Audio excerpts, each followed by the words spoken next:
Ketika Tunisia berjuang untuk menuntut kemerdekaan, perjuangannya atas dasar jihad, atas dasar Islam ya.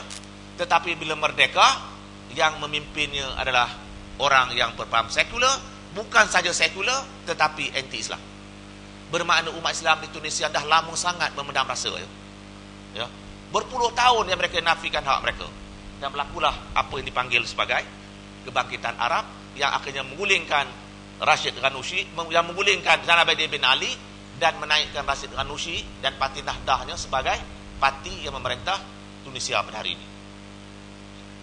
Tuan-tuan dan puan-puan yang saya hormati ya, sebenarnya kalau kita lihat ya, kenapa pada waktu ini masyarakat Arab ya berlaku perubahan ya. Suasana sudah berubah.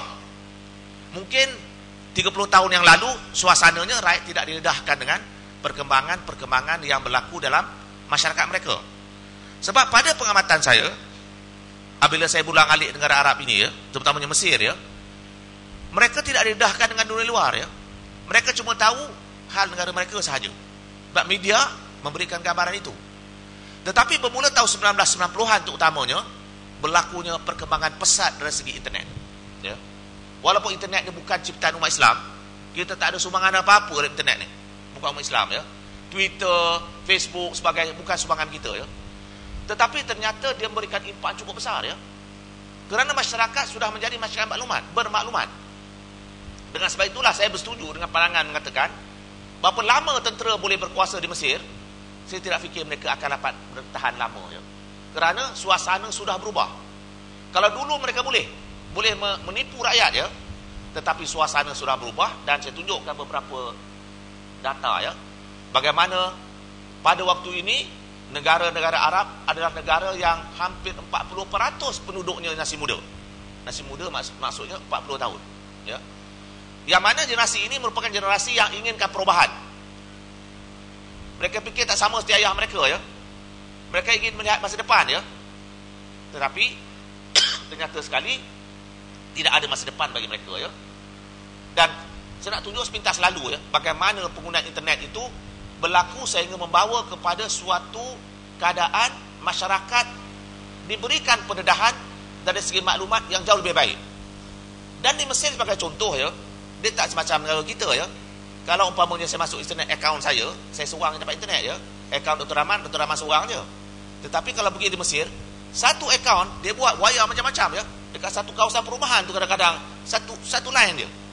Saya pelik macam mana mereka buat begitu ya. Itu lebih negara teknologi yang kita tak ada, dia ada ya. Sama juga dengan macam kita kalau nak tengok TV kena langgan Astro. Paling murah berapa namanya? 40 lebih ya. 40 lebih ya. Yang biasa ambil 89, yang mahal 100 lebih ya. Kena bayar setiap bulan. Di Mesir tak payah. Beli dia parabola harga 300, selamanya kita boleh pakai lah, tak payah bayar setiap bulan ya. Beli parabola aja ya. Itu kelebihan mereka ya. Sebab mereka dapat, walaupun tak dapat semua, tetapi sebagian besar daripada saluran-saluran bermaklumat ini boleh mereka langgan. Itu kelebihan mereka ya. Dan kalau tuan-tuan lihat ya, memang ya, terdapat pertambahan yang pesat dalam penggunaan internet ya. Oleh itu latar belakang ini penting ya.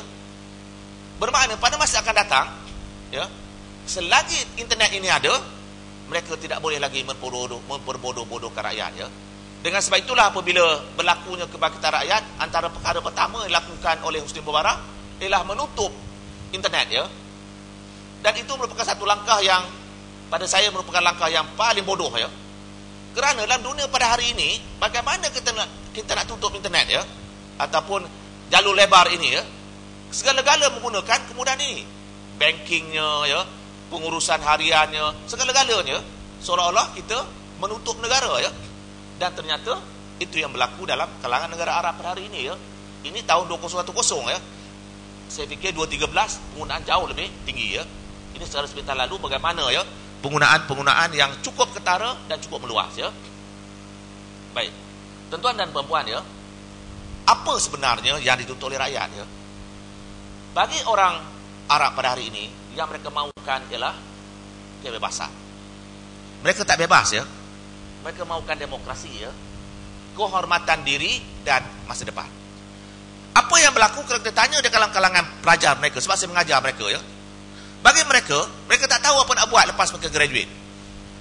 Umpamanya bila saya mengajar Universiti Kairah itu ya, saya tanya kepada dekan dia, ya, apa akan berlaku kepada pelajar-pelajar ini setelah mereka habis pengajian? Jawapan dia, terpulanglah kepada diri masing-masing nak buat apa.